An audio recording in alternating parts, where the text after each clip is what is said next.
ప్రస్తుతం ఉన్న పరిస్థితిని చూస్తుంటే అసలు ఎవరికి నిజమైన దేశభక్తి ఉంది?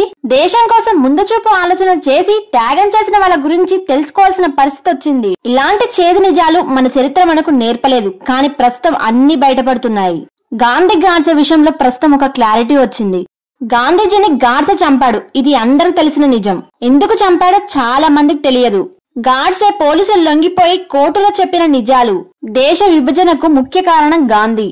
గాంధీజీ అహింస సిద్ధాంతం వల్ల దేశం చాలా నష్టపోయింది. పాకిస్తాన్ విడిపోయాక కూడా వాళ్లకు అనుగుణంగా చర్యలు తీసుకోవడం, అంతేకాదు 55 కోట్ల ఆర్థిక సహాయం పాకిస్తాన్ కి చేయాలని పట్టుపట్టడం, పాకిస్తాన్ ముస్లింలు వలస వస్తే వాళ్ళ కోసం అన్ని సదుపాయాలు చేయాలని నిరాహార దీక్ష చేశాడు. కానీ కాశ్మీర్ లో పాకిస్తాన్ లో హిందువులపై జరిగిన అఘాయిత్యాల గురించి మాత్రం మాట్లాడలేదు.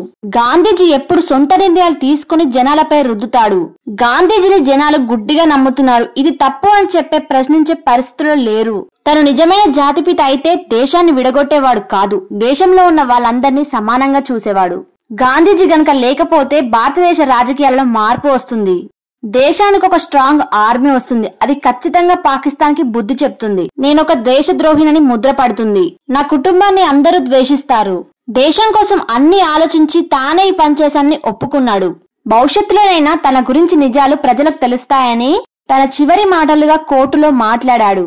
దీన్ని బట్టి ఆలోచిస్తే దేశ విభజన దేశానికి ఎంత పెద్ద ముప్పో ముందు చూపుతో గాడ్సే ఆలోచించాడు. తర్వాత గాడ్సేకి ఉరిశిక్ష పడింది. నిజమైన దేశభక్తితో మరణించాడు. గాడ్సే గురించి మీరేమనుకుంటున్నారో కామెంట్ చేయండి. వీడియో కనుక నచ్చితే please like and subscribe my channel. Thanks for watching.